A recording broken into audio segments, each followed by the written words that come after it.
I have to say how good it is to be in the house of the Lord today. Really, there's no place I would rather be this morning than right here in His presence. Everything else is second to being in His presence and being where He would have us to be, to learn and to grow, to mature, to change. His Word is so vital in our lives, and it's important that we fellowship as a family and as a people. I titled my message this morning, The Times of Our Life. And I didn't make it plural because I want you to see this today as the time of your life. Okay. That today is your life, and the things that happen today matter in your life. And ultimately, it will affect all of us. But what really I got to thinking about the message, and I don't know, most of you probably heard, even from a kid somehow, that there used to be a soap opera. I'm not sure if there still is, The Days of Our Life.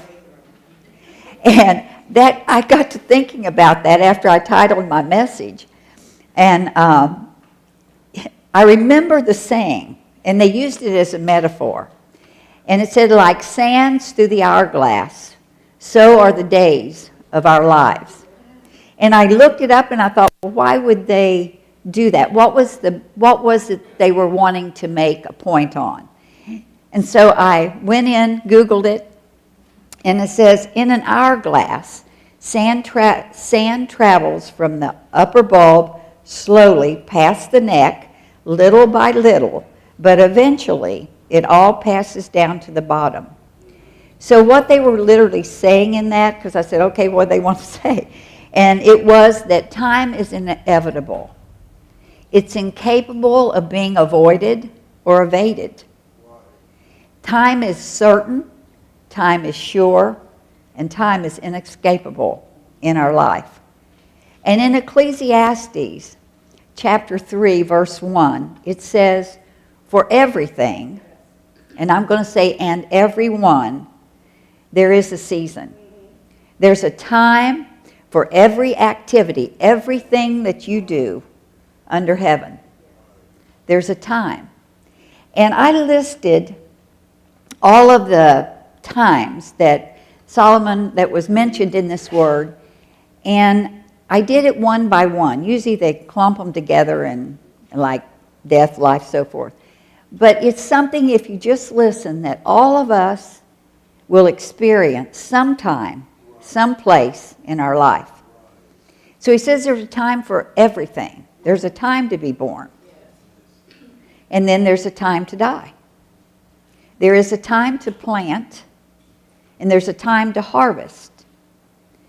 There's a time to kill, and there's a time to heal. There's a time to tear down, and there's a time to build up. If you can see these things in your life, you tear down things, and then you build them up, you restore them. There's a time to cry, and there is a time to laugh. There's a time to grieve, and there's a time to dance. There is a time to scatter stones, and there's a time to gather them. There's a time to embrace, and then there's a time to turn away. There's a time to love, and there's a time to hate. There is a time for war, and there's a time for peace. There is an appropriate time, a right time for every matter and every deed. And I realize how this was pointed out so mighty, and I feel like that Jesus was really pointing this out to me, the Holy Spirit, the importance of discerning the time where you are right now in your life. And it was something to pinpoint your life that right where you are this moment, this time in your life, I believe that God foreordained. If you're a child of God and observant to his leading in your life, you're going to be where you need to be this very moment, this time in your day. Every hour, every moment, every second is important to God. He has every detail for our life. And I believe to be able to successfully fulfill, you want to say your calling on life, or to have your life fulfilled, you need to be able to discern the times and seasons right now of your life. Luke 12:56 says, "You fools, you know how to interpret the weather, the signs of the earth and the sky, but you don't know how to interpret the present times." Now, you could look at that as the world, the end times, the coming of the Lord, or you can look at it at your own life personally. Am I discerning where I am right now? Do I understand my life at this moment? Am I evaluating where I am? So the quality of your life, I put down, is determined by how effectively you use your time. I believe he knows our life from the beginning to the end and has something for us to do every day. And I know, sometimes we look at our lives and we say, what am I doing of any importance today? It looks like I'm just cleaning house, taking care of the kids, going to work. But you see, all these things are important in your life, even though they may get humdrum, and you think, good grief, who am I affecting today for the kingdom of God or whatever? But our life, our everyday life, is so important to God. And in Galatians 6, verse 9, it says, "Let us not be weary in well-doing, for in due season we will reap if we faint not." In other words, if we don't give up, even though our day looks boring and it looks like we're ineffective and it looks like we're not getting to where we want to be or doing what we really want to do. But the word due season here simply means it's the required or the expected time. So he says, in due season, in the expected time, the appointed time, you will reap if you don't faint, if you don't quit.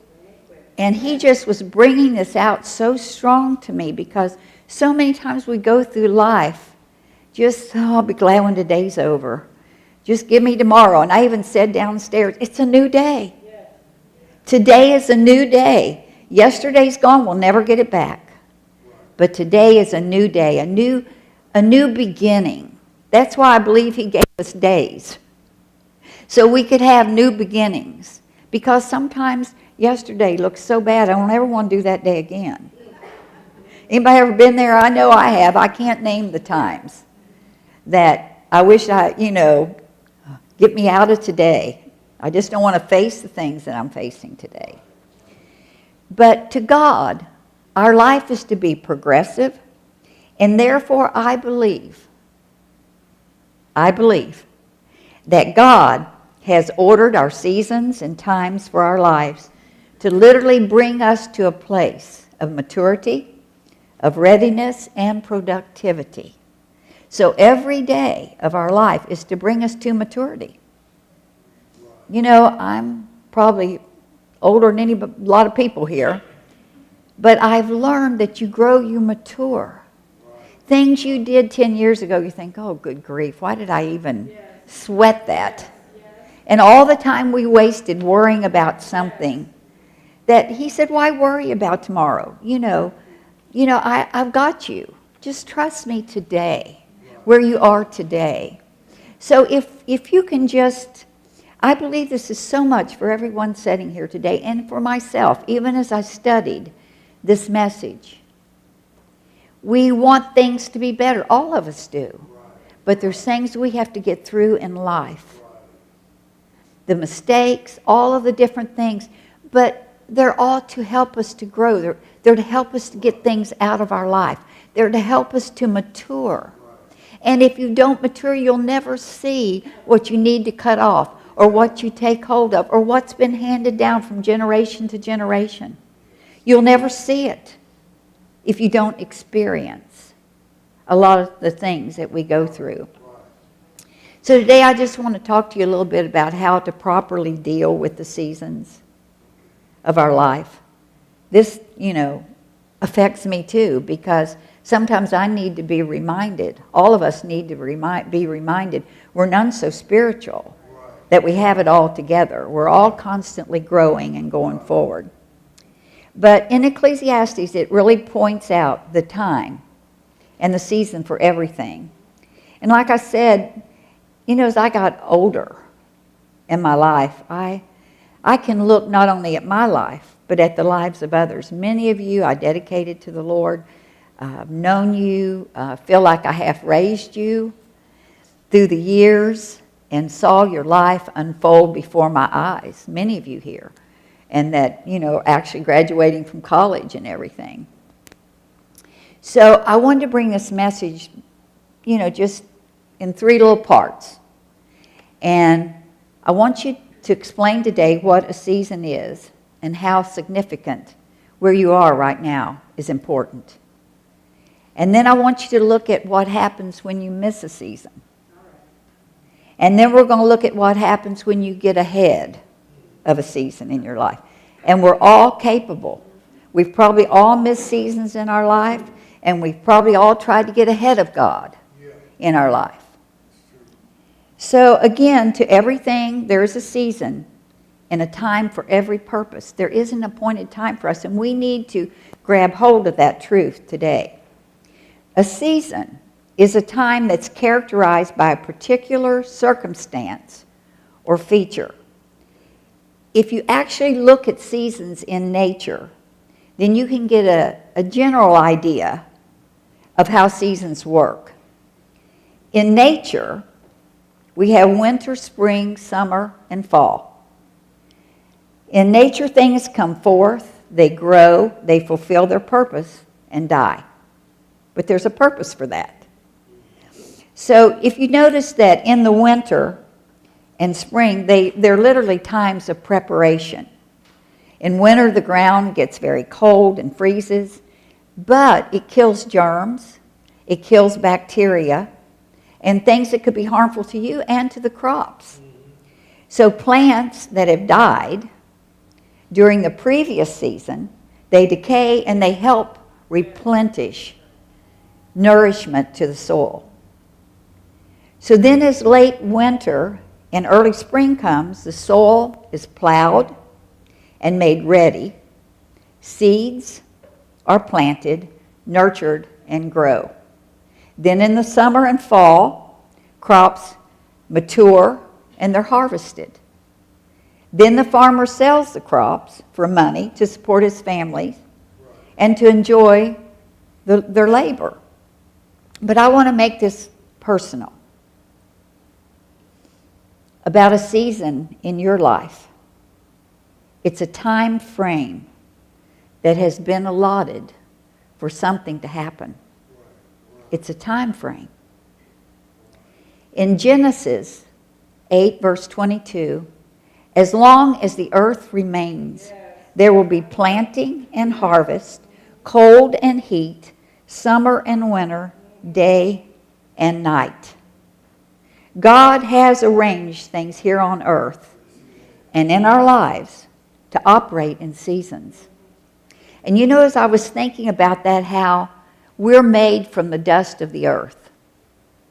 To replenish this earth, we have to have the things that are grown from the ground, from the earth, to replenish it, to nurture it, to do things in our life to make us healthy, not only physically, but spiritually, because God then takes our spirit and puts it in a tent This is what I was given to live in and to function in and to walk in. So I believe that God, because we're seasonal people, that we literally go through winter times in our life, times that just like, things die off, and in spring, and I remember going down the road one day, and spring had just started, and these dead leaves were hanging on the tree. All of a sudden, this strong wind blows and gets rid of the rest of them that's been hanging on. Do you ever have things hang on in your life that, God, please get them out of here. I want to be free from this stuff, these things that are hanging on to my life. But how it's important that you go through the hard times. Because those hard times will mature you. They'll strengthen you. They will encourage you. Even though you want, God, just get me through this day. Make this thing go away. Anybody ever felt that? I felt that many times in my life. I don't want to face this. I don't like where I am. Just make it go away.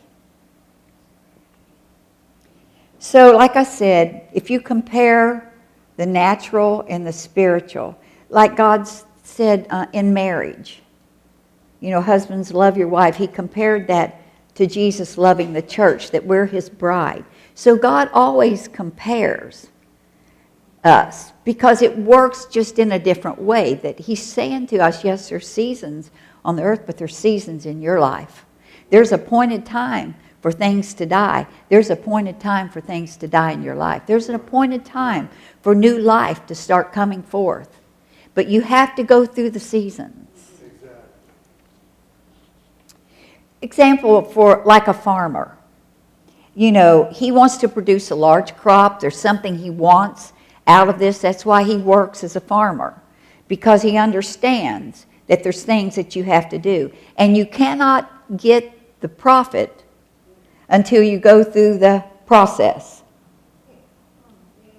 So as he goes through each season, because he must do the right things to cultivate the soil and fertilize, otherwise he won't successfully produce a crop that will bring him what he desires. So there's certain things. So it is in our lives. When we desire to be successful, how many here wants to be successful in their life? I would say everybody desires to be successful. That's why we do, basically, the things we do, because we want to be successful. So we have to observe the seasons that we are to go through.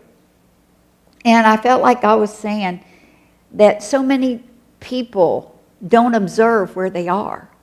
They get mad at God. Well, God, why did you let this happen? And a lot of things happen because of our own mistakes.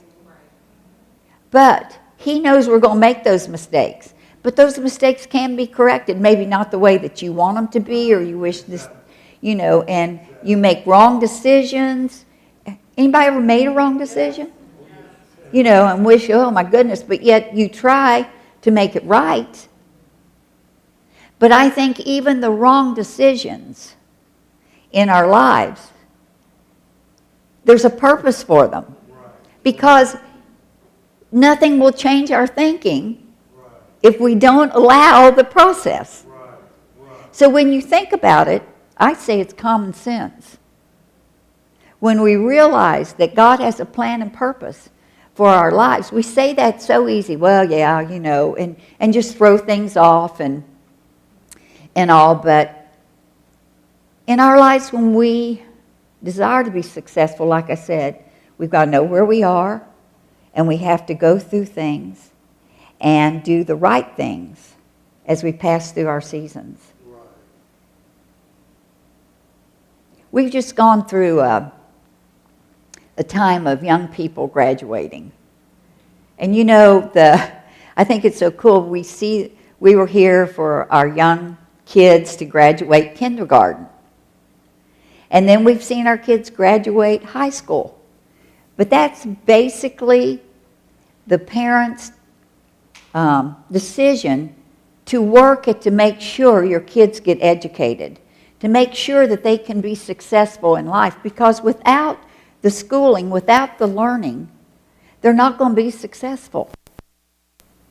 They're not going to have what you desire for them to have or become what you desire for them to become. So what you do, even though they end up doing something totally different, but yet they have the steps in their life to make them successful.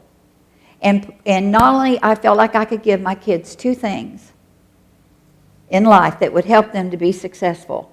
And the first of all was God. I took the time to take them to church, to teach them, to try to live my life the best I knew how in front of them, and to give them an education. That I felt that those two things would make them successful in their life. So, as the college kids now come, and some are graduated here, and I've seen so many of the young people in this church stand and look at their future. Do I go to college? Do I not go to college? Realizing what? That this is a time of preparation for your life. That this season in your life is a time of preparation. And you desire to have a successful life, so you have to make some decisions there. Do I continue my education? Now listen, not everybody's meant to go to college, okay? Neither one of my kids went to college, but yet they had a destiny before them that God directed. So I don't want you to feel like if I don't go to college, or I went so far in college and decided this wasn't for me, that if God has a direct plan for your life, then you have to know that. What, you know, a lot of it's training. It depends on what you want to do. So anyhow, you realize that you're at a point, what am I going to do with my life? And basically, in a season, when you're in the season you need to be, like even with college, I just was thinking about this, how banks will lend you money, parents will work with you, people will help you to get through personal expenses because they love you and they're behind you and blessing you for you to do what needs to be done in your life to go forward. And they do that because they'll help you because they want to see you be able to spend the time in college with study and things like that. And even I noticed that different fast food places and things will let you work during the summer months so that you can make some money. And even in college, they'll let you work part-time where college towns are so that you can make a little money and help, you know, with your education. So that through it all, you can literally work hard, apply yourself, and at the end of the season, you can receive the degree and be on your way to a successful life. I wanted to share something today with you. Let me see if I can get it here. Actually, it was something that my grandson posted on Facebook. And just how proud that I was of him through this, because it went right along with what I'm talking about today, with decisions, with looking at your future, hanging on, not be weary in well-doing. Because again, let us not become weary in well-doing, for at the proper time we will reap a harvest if we do not give up. He said, I graduated college.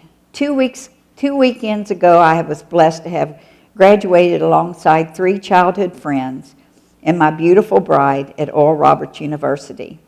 After 3 years of stress, success, failure, and a ton of coffee, I am fortunate to have reached this point in life. I owe my success to God, my amazing mother and father, my wife, and the caring professors who poured their wisdom into my life. I appreciate you all. I got a job while struggling through dead week and finals week. I was in the interview process to become a staff assistant for the district office of Congressman Thomas Massey in northern Kentucky. I was offered and accepted the job before graduation. I have already completed my first week on the job and are so blessed to have this opportunity. Okay, now I got to go back.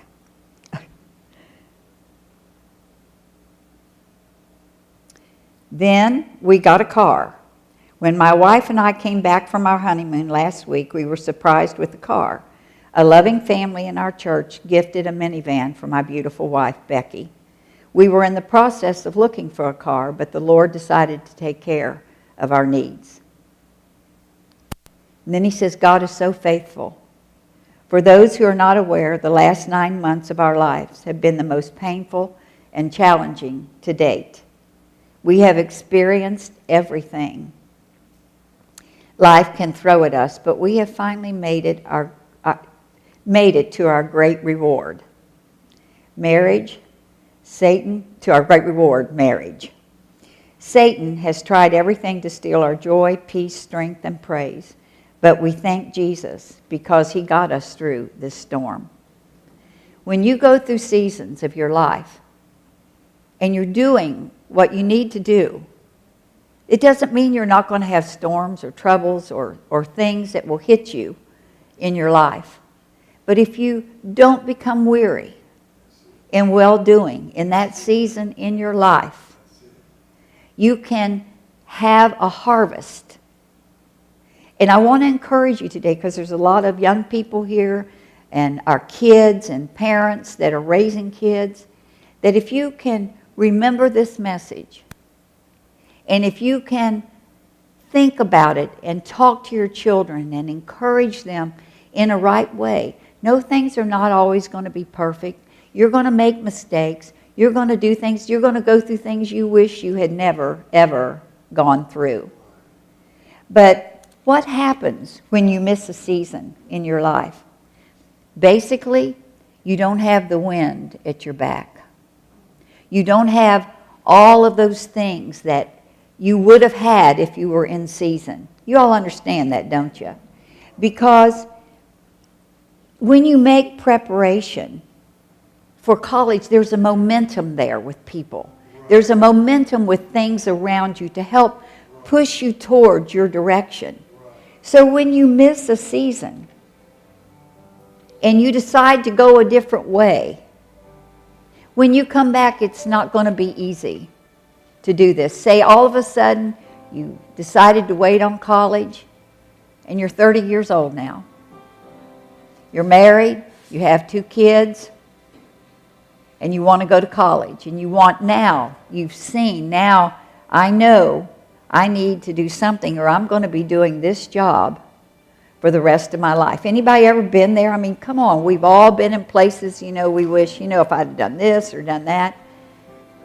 But I want to encourage you in your life, right now where you are. I think if I could give you wisdom as a mother, a grandmother, and the things that I've seen in life, if I can help you to avoid making things harder on yourself, think about your future and where you are. Because when you miss a season, literally, it's hard to get that momentum ever back. And, because you've kind of missed that momentum. It doesn't mean that you can't do it. I don't want to say that you've done missed your time or anything, but it's just going to be harder. It's going to be harder to accomplish because now you've got kids. You've got other responsibilities. You've got things in your life that if you would have done it back here in your season, it would have been so much simpler for you than it is now. So you see why I'm trying to say to you what I'm trying to say. Some of you are starting to build. Some of you are starting new jobs, just like Cole and Becca and things.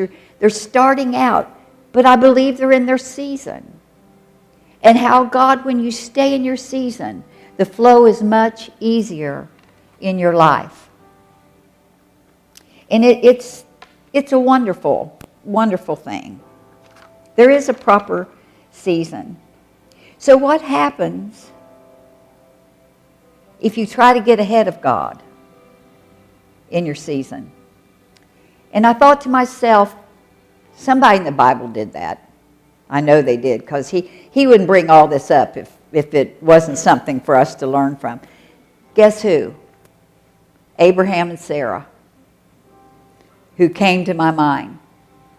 God had given them a promise. You're going to have a child in your old age. And sometimes he tells us things that it looks impossible. Looks totally impossible for us to do.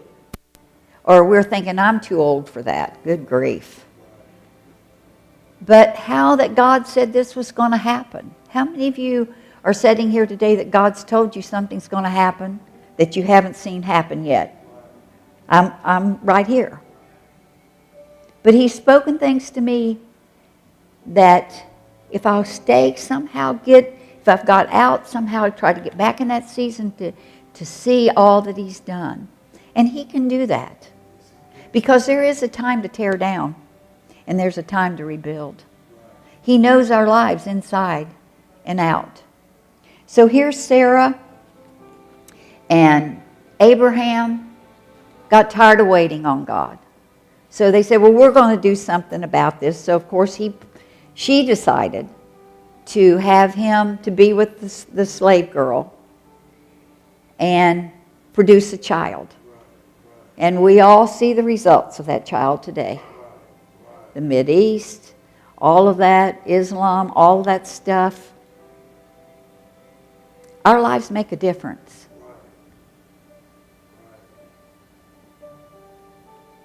Then suddenly jealousy and friction rose between the mother and the sons. And we can see all that struggle literally today. But when we get ahead of the seasons, the appointed times of our lives, we can open ourselves and our lives to hurt and permanent damage. Remember that seasons are time frames that are allotted for something to happen in your life.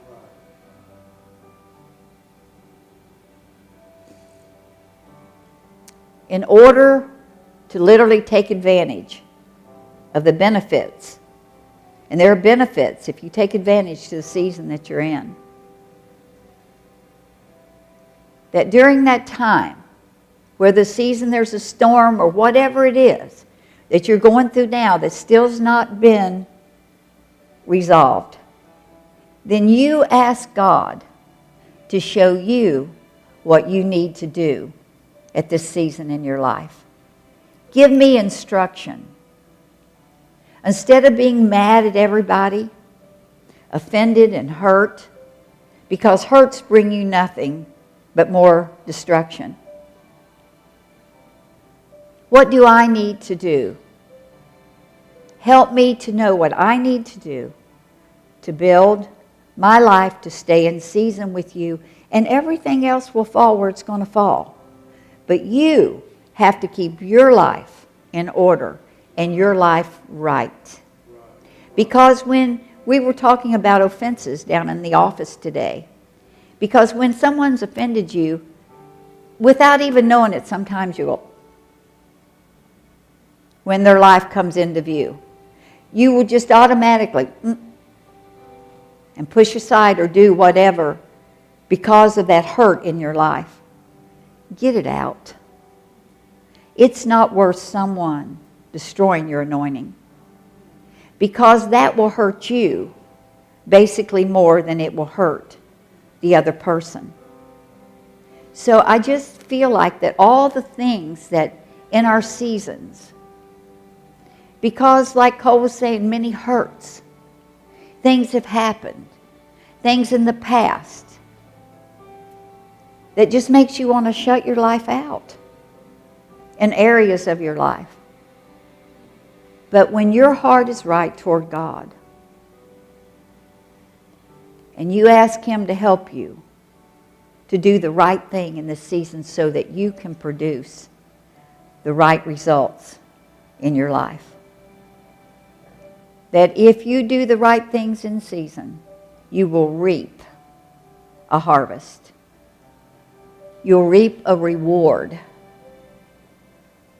And I feel like it's so important that we know this as a people, and that we understand that being in season and in God's timing is so vital in our lives.